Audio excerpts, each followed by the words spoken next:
my boys Chuck Hollow and Polo. Real heads listening, not just to the intros. Knowledge of the realness, y'all should really feel this. Always down the ball, hard on y'all's witness. This here's really for the real fans. For those who've never really been bandwagon fans, listen to the real talk straight up from the stands.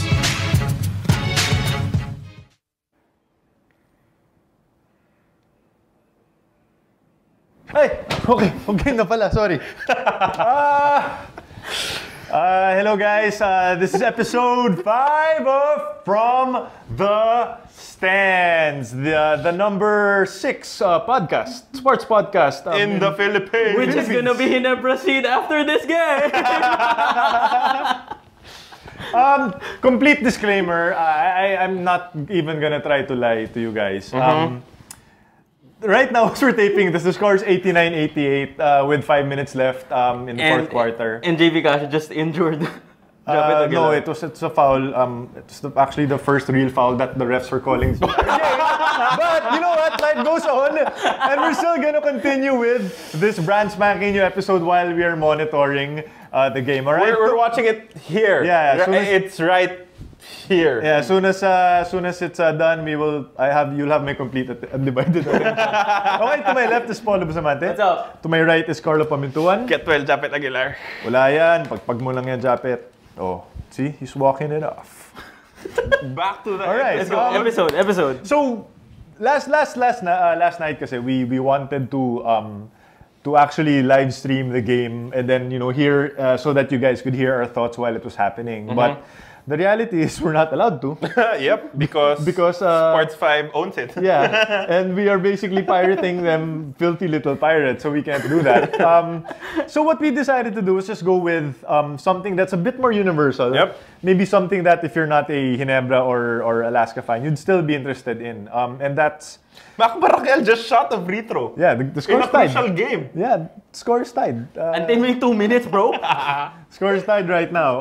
And they're about to take the lead. Anyway, so we have announced yung Gilas pool.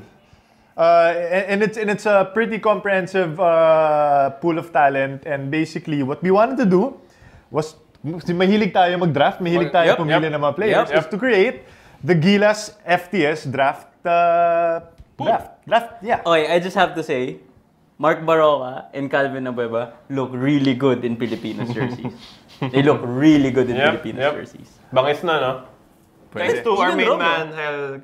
Oh, no, also, our new intro video. Yep. Made by Awesome. our main man again, Hel. Hel. Yep. Okay, so Paulo, you want to explain the format of our draft? Alright, our Gilas draft, instead of just picking 15 players, what we're gonna do is go snake style. So Carlo picks first, and then Chuck, and then me, and then Akole. And then we're gonna, until we get 15 players down. So that's 5 players each. Yep. Pero for the first 9 picks, it has to be guard, forward, center. And then assume na kasama na dito si Douthit or si Andre Blatch. Okay. So this is purely locals. Yeah. So we're either picking from the existing Gilas team, people who are in the PBA who are not yet on the Gilas team, or even amateurs, guys like Bobby Ray Parks, Kiefer Avena, Mac Bello, who we feel will fit well into the Gilas program. Or ourselves. You could just put ourselves in. Or that, yeah. I think a starting small forward. Who's 5'6"? Yeah, 5'6". I'd work in the international game. Chuck, focus. Okay. Game. Okay, let's do this thing. So we start with Carlo, then it's me, then 2.2. Okay, so mag-snake forward tayo, but we're gonna pick again by position. Yeah. Is that what you said? I just said that. Okay. Totally not listening. Totally not listening. This exercise is just to show you guys how deep and how fantastic this pool is, and we really hope that it'll show you just how deep. I can't. Okay, let's For the first I will close this laptop. All right. For the first overall pick of the FTS Gilas pool, Carlo is selecting Jason Castro because you cannot go wrong with the Jason best point guard in the era. Castro. Jason Castro's going to Team Carlo. It's one Gilas. It's not Team Carlo. No, I'm just saying Carlo. But yeah, my team will be better than yours. Okay. So I'm gonna pick my guard now, right? Yeah. So I can't go ahead and pick Junmar Fajardo. No. I was just about to boot you guys corrected me. Wait. Sorry. Just quick question before we move forward. Won't Jason's gonna be okay for next year? I mean, he's not gonna be banged up. Nothing's gonna be up with him. Because, I mean, papahiram naman siya sana ng token text. Of course. And 75% Jason Castro is still better than most of the point guards in the league. So I'm picking Jason Castro. Okay. Focus. My pick. You're picking JB Castro after that basket. JB just scored. Alaska's up 94-90. You know what? I'm gonna go with the safe pick. I'll go with a guy who has proven that when he's healthy, he can really be a game changer even in the international tournaments. I'm going with Paulie. Okay. Nice. Para safe. That's my safe pick. Paul Lee. And just to remind you of what Paul Lee has. Yep. Gigantic cojones. Bang! Clearly. Anytime you're alone at the free throw line in an international tournament in their home court to seal the win with 2 free throws, you take that guy. With Chinese guys waving. These are 3 free throws, right? 3 free throws. Mag-isa. With a medal on the line. Yep. Yeah. Bang! Parang nasa tondo lang. Yeah. Ganun Parang nasa court. kalinis. Ganun. Swak lahat eh. Yep. Ang linis eh. And you can't say no to Paul Lee. Nagdon Tiveros for 3! Focus. Okay. Polo. Guard. Yep. Baka magulat kayo, but I'm gonna go with Mark Baroka. Okay. Not Wow, really really? surprised. Yeah, Mark Baroka. Wow. And this is why. Anytime you get a guard with that you defense... need to prove to justify picking Mark Baroka? No, but I'll justify it because I'm not picking LA. First. I don't think you need to justify Baroka over LA Tenorio at this point. No offense. I need to justify it. Okay. But anytime you have someone that can... Imagine mo yung full court press ng Jason Castro at Mark Baroka. Yeah. Kahit na undersized sila, they're not gonna give up an inch to any of the taller players you're gonna go up against. Carlo, the only reason talaga kung bakit hindi kinuha si Baroka is really just the depth, no? Yeah. I mean, aside from that, whatever, one player per team thing, but that would probably be the only justifiable reason for not actually having Baroka in last year's tournament. Because Jimmy was still there. Yeah. I mean, that was your other point guard. It's Jimmy, Jason, and LA. Picking another point guard would dilute the entire attack. But with and it would be even smaller. I mean... But with Jimmy out, it frees up... Okay, what does Baroka bring that Jimmy doesn't?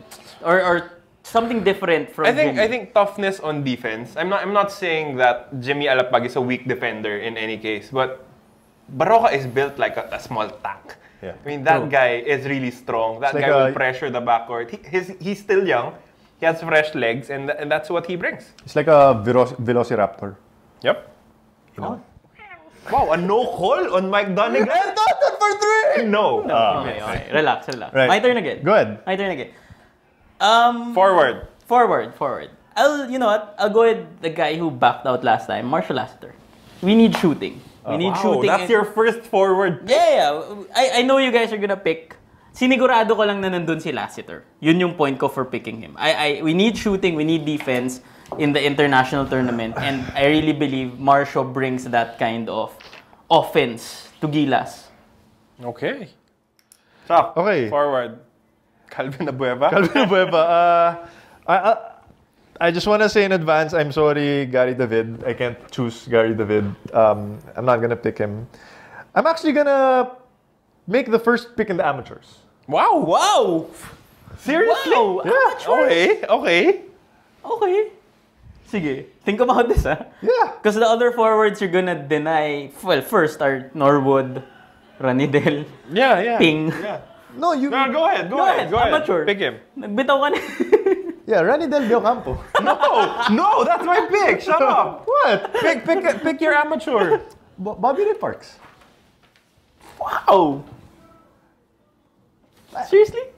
You don't want Bobby Ray Parks playing point guard for your team? Ala LeBron James?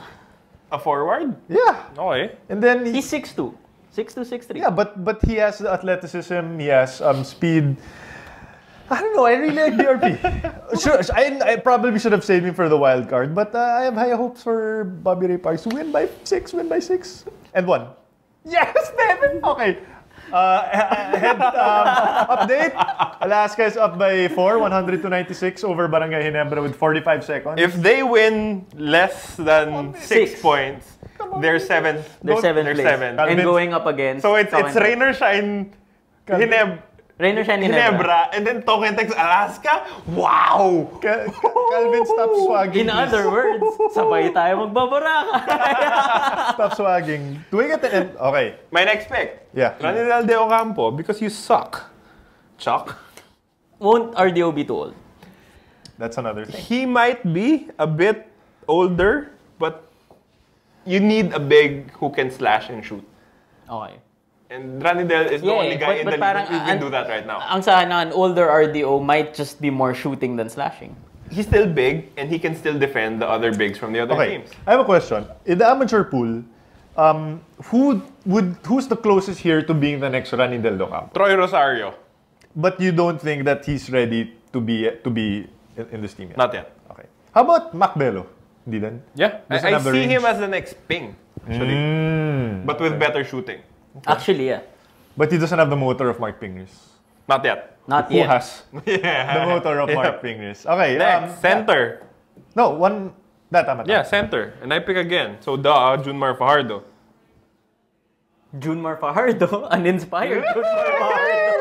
Can you imagine an inspired Junmar Fajardo in Gilas? My favorite part of this entire segment was...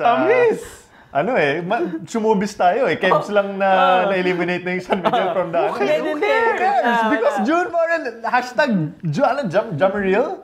Junreal. Diba? Pero 30-20 Junmar Fajardo in Gilas She is should. scary.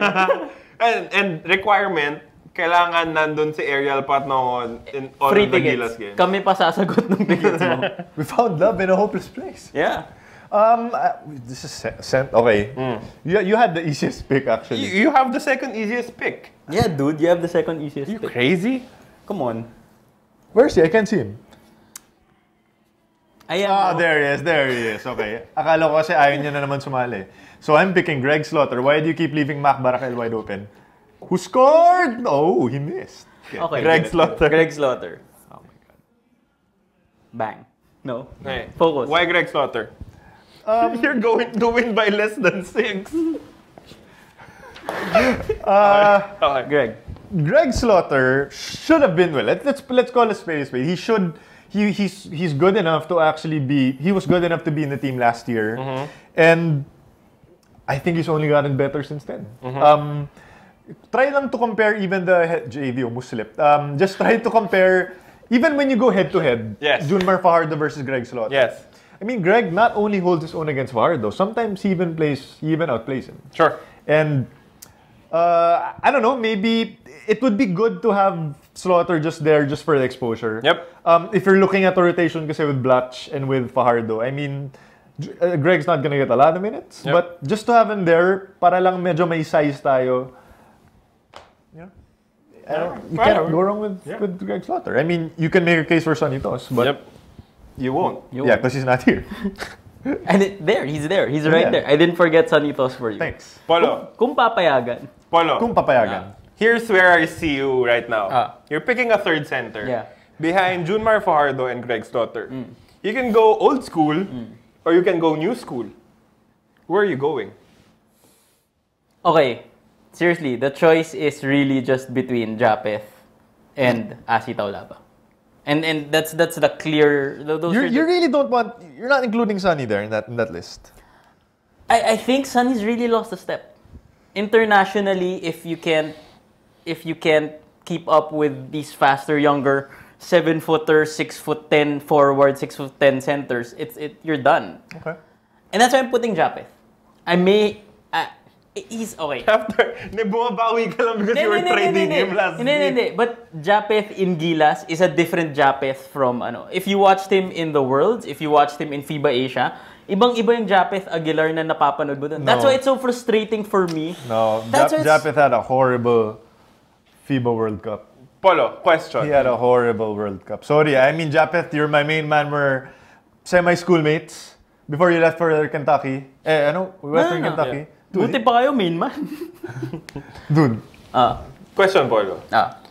he'll be playing behind Junmar Fardo, Greg Slaughter, and Blatch. Won't you rather have like a project in Troy Rosario or Arnold Van Opstal? That's a good point. That's really a good point. So I changed it. No, stick with No. I just think 6'9" Japeth Aguilar, athletic 6'9" Japeth Aguilar. Will we always describe him as that? Yeah, yun na nga That's eh. it Parang it's become already a brand name eh. Yeah. Japeth Aguilar is freaky athletic and you know, he's 6'9" and he's gonna be a game changer. Time out! Nope. Anyway, Japeth, I'm still in for Japeth in Gilas. That's it. That's Okay. really it. Because 6'9" athleticism in the international stage is better than Project. Plus, he can moonlight as a power forward or even small forward if necessary. I'd have, just for the record, I'd have Asita Olapa or Sanitos over Japeth Aguilar. I'd have AVO. I would have actually chosen Troy if not for Japeth. Troy. 5-point lead, bro! All right. Okay. Okay, my turn. You pick Wild again. card. Wild card picks na from here on, so we can pick any position. Any position. Yep. Any position. Sorry, one last thing on the Japeth thing before we go. Go. Why is he considered the center? Iko, yeah. I think. Isn't he a forward though? He's a forward, but at 6'9", pwede na mag-center. 14. Okay. Okay.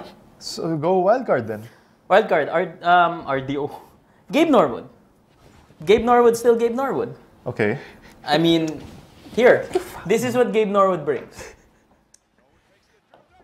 Yeah. Yeah, he brings the pain. Yeah. He brings Over Luis Scola, my friend from Argentina. Gabe Norwood. And I can just imagine a full court press of Gabe Norwood, Mark Baroka, and Jason Castro. Yep. Bring that kind of hell to the Asia tournament. Yep. Bring that kind of full court pressure. Bring that kind of turnover forcing, slam dunking Gabe Norwood. I'm good for Gabe Norwood. Chuck, you're... Game recap. Game recap. We have to stop. We have to stop. Sige. Game Time out. recap. Time out. Alaska is up. Bigay mo na! Alaska is up 102-98 with 6.4 seconds to go. Bigay mo na sa amin. Because Greg Slaughter just scored. Yep. They need to be up by 6 points. 6 points. In order to go 6. Di ba 5 or... No. It's 6 5 points. below. 6 points. They need a basket here. So basically, this to is challenge Pure Foods for a best of 3. Yeah. This is basically a game-winning basket. No. This is basically Ginebra dragging Alaska down with them. Sumama kayo dito sa 7 and 8. Magpora tayo sa bahay. Dumisadvantage tayo lahat. Okay. You pick Gabe Norwood. Yep. Go. I'm gonna go completely homer Go. with this pick. Oh my God. Yeah. I'm gonna go completely homer Sige, with go. this pick. Okay? I'm picking Calvin Abueva. Yeah. Nice pick, though. Nice pick. I thought you were gonna go JV Casio. I would have totally ripped you apart. You can go with Kevin Alas over JV Casio at this point. That wouldn't be too bad. This is what pick. Calvin brings, though. Oh man, Calvin. Here's the thing. I don't even think that you're expecting Calvin Abueva to score any points in this tournament. You just need him there to piss off someone. Yeah. No, but we'll talk about Calvin more once we draft. But basta I'm ipapark ko na Park siya dito. muna natin yung Abueva dyan. Can I just say that this game, this Alaska Ginebra game, is absolutely the best case scenario that happened in this entire conference because they're down. They're down 4. Ginebra is down 4, and the mark. The stakes have never been bigger. It's 5 and 6. Okay, here we go, let's watch the play. Here we go. Final. And, 6-point lead!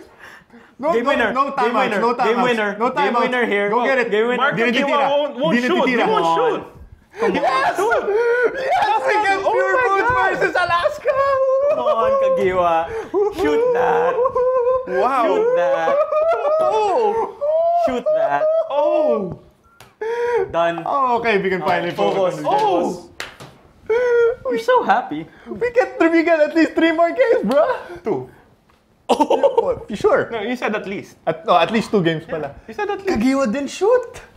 Oh, that's gonna be an FTS topic later. Okay, let's breeze through this because we need to talk about the the playoffs right after. Botsy pick. Calvin Abueva. Yep.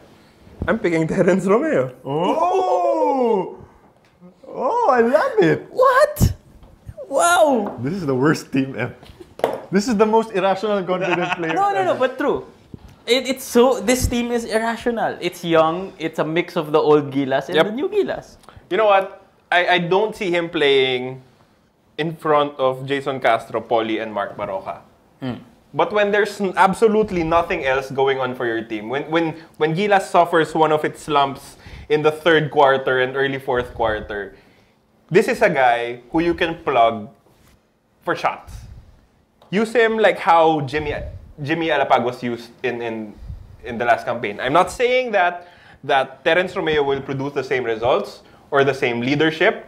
I'm saying that Terence Romeo would shoot the kind of shots that Jimmy Alapag would gladly take for Gilas. That's why I'm taking Terence Romeo. Basically, yung first 9 set na yan eh. Except for BRP. Yep. Set na yan eh. You plug in game. Do we have a chance to change on the picks? No, absolutely not. Absolutely not. Chok. Carlo again. Carlo again. This stuff. Come on. You know you wanna put Ping. I can't. No, I think we need shooting. We don't have enough shooting on this team Yeah, right because now. I only put Lassiter. I'll put pressure on you guys to pick the shooting. Sure. I'm picking Matt Ganuelas Ross. Oh, great pick. I was gonna pick him. That was a great pick. I like that pick. I love Rosser. This is your bridge from Gabe Norwood. I was about to ask future. you. Here's my post challenge lang, opposing whatever sa inyo. You already have Norwood. Nakangit eh. Ang saya ni Chok. I love you, Mark Kagiwa. You have already... That defensive play was like the worst ever. Take it. Take it. Here you go. Here you go. He drilled it for the lead. Here's the 6 points. Yeah, take it. Okay. My problem with that shot, can we discuss that first? No, but let's do it after. No. I just need to say Okay. Hinebra knew that Alaska was gunning for a quick shot. Yeah. A quick shot, even if they were up 4. And still, they packed the 3-point line. They left the inside open. Technically, if you're very strict at it, Hinebra could have trimmed the lead further down if they actually defended that play. Hindi. So we still get at least 2 games of Pure Foods versus Alaska. It's off my chest, so go. All right. So mauna kami mag-Boracay. Sabay din tayo. No, my question lang is, if you're gonna go with youth and you're gonna get Rosser, does this make Gabe Norwood sort of expendable, or do you need 2 of those types of utility can do it all players, or just because Gabe has all the experience? I think it would be better if you had 2. Ano na yan? OJT. Okay. Get Matt Ganuelas Rosser for the future. Sure, play him minutes. But at the end of the day, you go with a sure thing in Gabe Norwood. Or just have the full court press of death that I keep on talking about with both of them, plus Baroka and Jason Castro. Then have Greg or Dre Blatch, or whatever just waiting in the front court of the other team. Okay, my pick. We need a shooter. Yeah, shooters. Are you guys still sold on Jeff Chan for Gilas? I'm still good. He was going to be my pick if you didn't pick him. Jeff Chan or Kevin Alas? Jeff Chan. So you don't think Kevin's... He's not there yet. I think Kevin Alas is What about more Kiefer Ravena? Not... If you're talking pure shooter, you get Jeff Chan. Jeff Chan. Safe pick. That's the safest pick I've made this entire evening. Yeah, because you picked Bobby Ray Park. You guys look like Bobby Ray Park. I love it. For like... for the utility. For the utility. Okay. He's Christian Leitner, basically. Take us home, Polo. Galingan mo, ha? Just to put pressure on Polo, we're leaving out L.A. Tenorio. Yep. Gary David. Yep. Larry Fonacher. Mark Pingris. Jared Dillinger. Bo Belga. Yeah. For the pros, we're leaving Arwin Santos. Okay. KG Canaleta, PJ Simon, James Yap. We're leaving James Yap. Hey, you could have picked him. Yeah, you What's wrong with you guys? Chris Lutz. Who did you pick? That's it. Not yet. Go. I'm going Ping. You know why? Yeah, that's there a good has to be That's a good pick. there has to be a leadership continuity on that team. And with Jimmy out, kailangan mo ng guy on the team to provide the leadership, to provide the kind of fire that Jimmy would have brought. Okay. And I mean, if that's the only thing Ping will bring, if he's not as healthy, if that's the only thing he can bring to the team, I still think that's very important given what Jimmy brought in the Worlds or in the Asian Cup last year. Here's my bold statement. It's not really bold. If Jason Castro were 100% sa FIBA Asia tournament, we would have advanced to the next round. We would have defeated Puerto Rico. And Asia. No, World. so FIBA last World. year. World. You said We would have World. advanced. Sorry, we would have advanced to the next round. But if he was able, he was the one who missed against Argentina. Yeah. We probably would have beat them. We probably would have beat Puerto Rico. And Jason Castro has transformed himself into a shooter. Yeah. Diba? Yeah. So as long as Castro is gonna be 100% come come the next tournament, we have a good shot. No, in reality, it's gonna be Jason Castro, probably Lassiter, probably Gabe Norwood, and then you have Junmar, you have Dre Blatch, and then everyone else comes after that. Like Solid. Bobby Ray Park. Solid. But kailangan natin... Recap natin, Recap ko lang. So, our 15-man FTS Gilas pool, otherwise known as the Irrational Confidence Team, is Jason Castro, Paul Lee, and Baroka as the lead guards. Lassiter, I'm putting Gabe and RDO as the lead forwards. Junmar, Greg, and Japeth as the centers. Then you get BRP, Bobby Ray Parks, Calvin Abueva, Terrence Romeo, Ganuelas Ross. The manager! No? The manager. The elevator man! Tapos pag alis niya, president na siya. Jeff Chan and then Mark Pingris. Yep. We have to go back to Abueva quickly. Yeah, that's the one player we wanted to single out. It's kind of a hot topic now. And there's a loud clamor for Calvin Abueva to be part of Gilas. I've said it before. I'll say it again. You guys need to experience cheering for Calvin Abueva at least once in your life. Trade mo sa amin. Well then. Well, give us your entire starting lineup. No, but I'm serious. You guys need to experience cheering for Abueva when he's getting in the face of an opponent. You guys need to cheer for him when he gets a rebound over a bigger opponent just by sheer will, when he's defending in the backcourt, even when he's turning over the ball, in 3 straight possessions.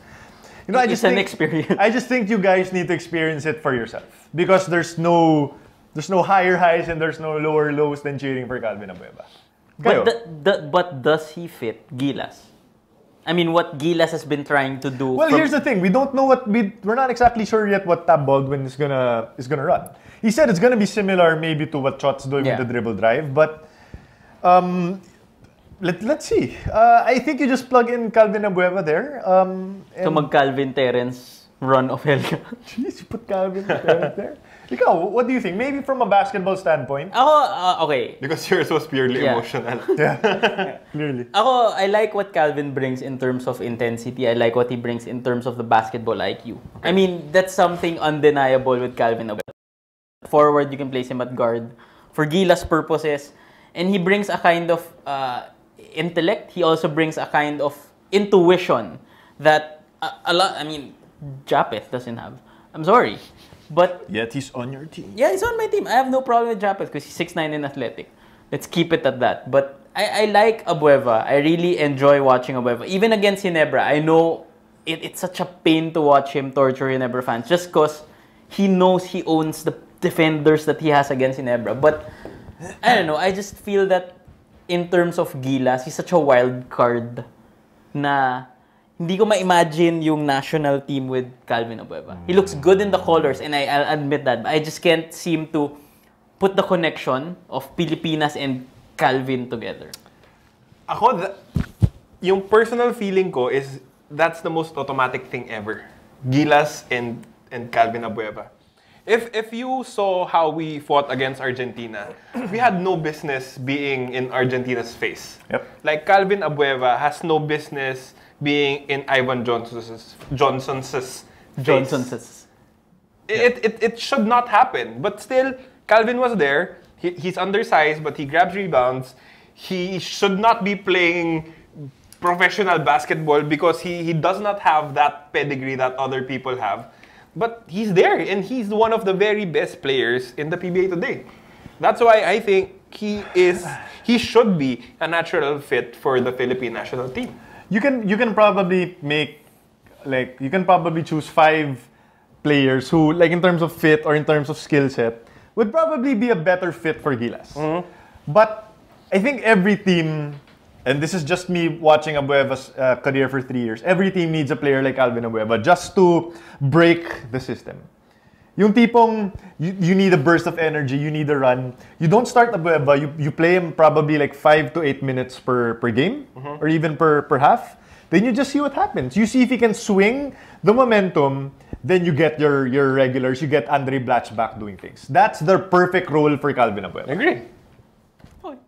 In other words, trade him to Ginebra.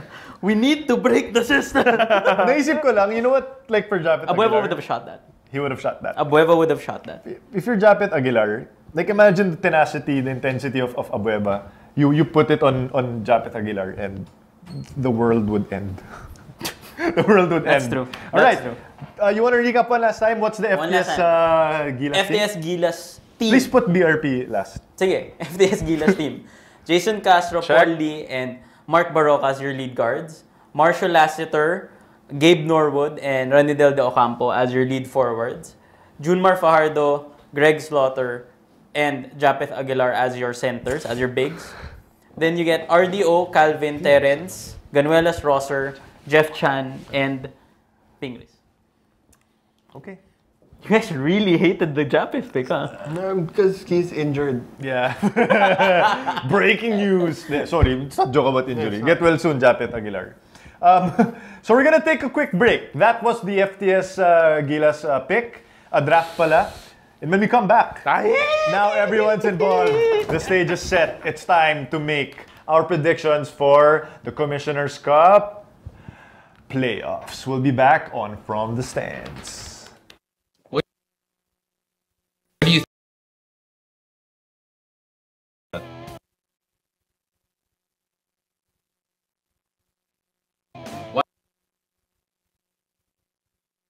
Why did you refuse to be the Haskell's head coach countless times? I've been there, done that. Too much politics, like I said. Like I posted one time a few days ago, coaching is a thankless job. With what's happening with Michael Weiss, we talked about it already before, personally, one-on-one, and I said, it happens.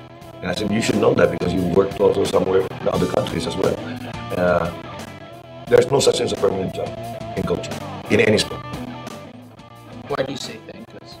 Well, you're only as good as the wins. And then that's it. Plus, of course, there are other factors like disrespect, honor, honesty, and all of this. Because you're just a coach, you're not a manager.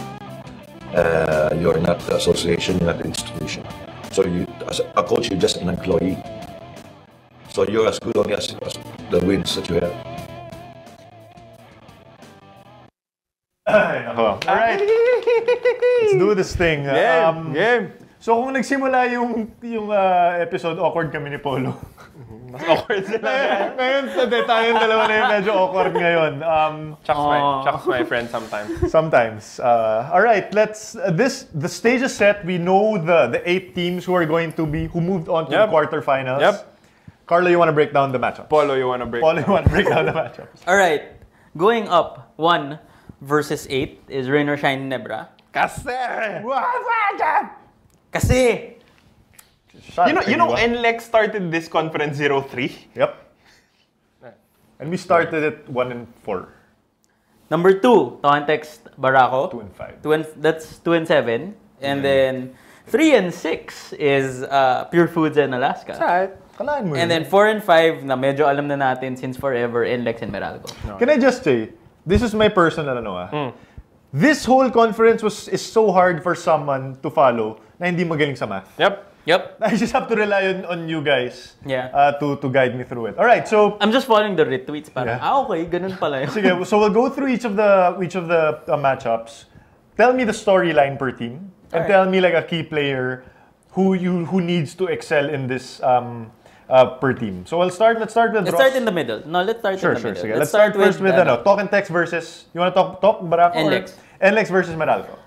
Sige, Polo, for NLEX, what is the storyline for this team? Well, NLEX is on an upward trend. They, like Carlos said, they started 0-3 but have fought their way into fourth place. Yeah. Fourth place. Wow. Meaning, in reality, they actually edged Meralco. Yep. Meralco's in 5th place after starting 5-0. Yep. They're on a free fall. So, an interesting matchup here would be the imports because Al Thornton has been killing it. And after Josh Davis's injury, nag-plateau yung performance ng Meralco. And that's a matchup you kind of have to check out because if Al Thornton can have a game like he did with Ginebra, tapos tong series na to. I mean, 50-point Al Thornton is deadly. Who's the one player on NLEX, aside from maybe Thornton, maybe the local, who needs to have a big game? Ako na. Jonas Villanueva. Jonas Villanueva.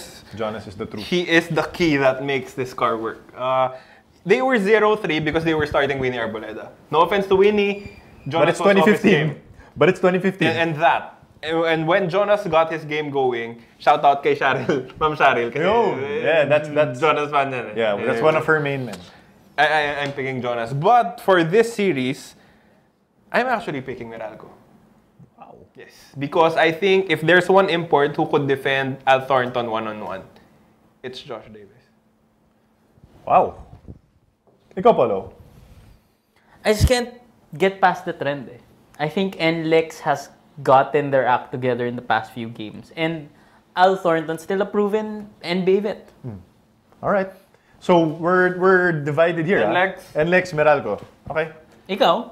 Ako, NLEX. Okay. I like NLEX. All right. Next Text matchup. Barako. Talk and Text. Text. Move on? Okay. Talk and Text. Wait lang. Should we move on this quick? Wait lang. Slow your roll. Slow your roll. Sol Mercado versus Jason Castro is going to be a juicy matchup. Diba? It's going to be a juicy matchup. Yeah, I think you have to move on this quick. Yeah. You only have 5 minutes. It's juicy. Okay. Yes. But overall, you think the depth of... Ivan Johnson is wild. Yep. Yeah. He I think is that's wild. it. Ivan Johnson. All right. So we're going to go Talk and Text. Moving on. Shout out to Sol Mercado who defended Al Thornton like crazy. Sir. That's crazy. Sir. Okay, moving on. Let's go Ross versus Ginebra. I feel that we should devote like an entire audio podcast. Yeah, you want to do our I think we should. I think FTS fam deserves a podcast on Rain or Shine Ginebra and Pure Foods Alaska. Yep. Yeah. Sige, pasadalan natin quickly. Sige. Okay. So let's do first Ross versus Ginebra. Who's your pick without going into detail first, Carlo? You have to go with Ross.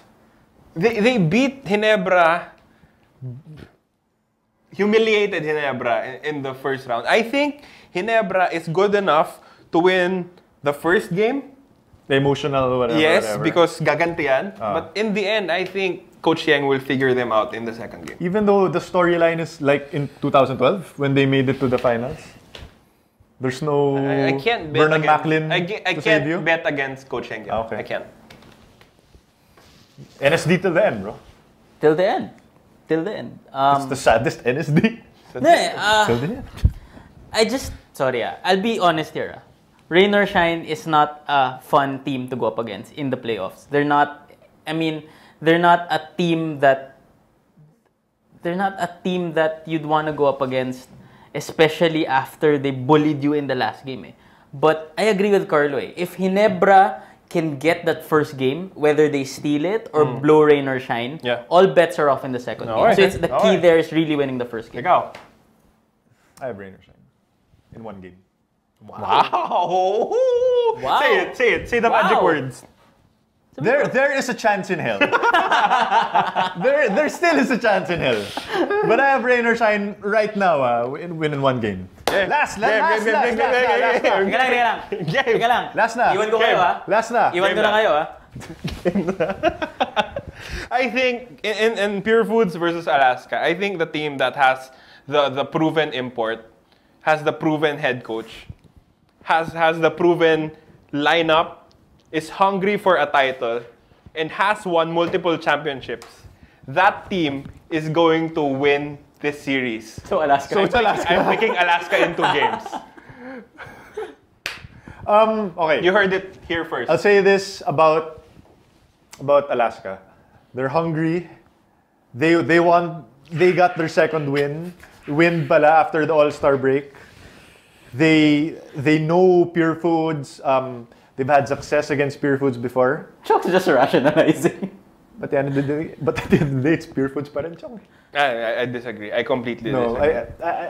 I disagree. I just think Pure Foods is just too much. I disagree. Too much momentum. Alaska has momentum. Hindi talaga eh. Alaska. This is a We spite. scraped to make it. This is a spite pick. I can hear. Wait.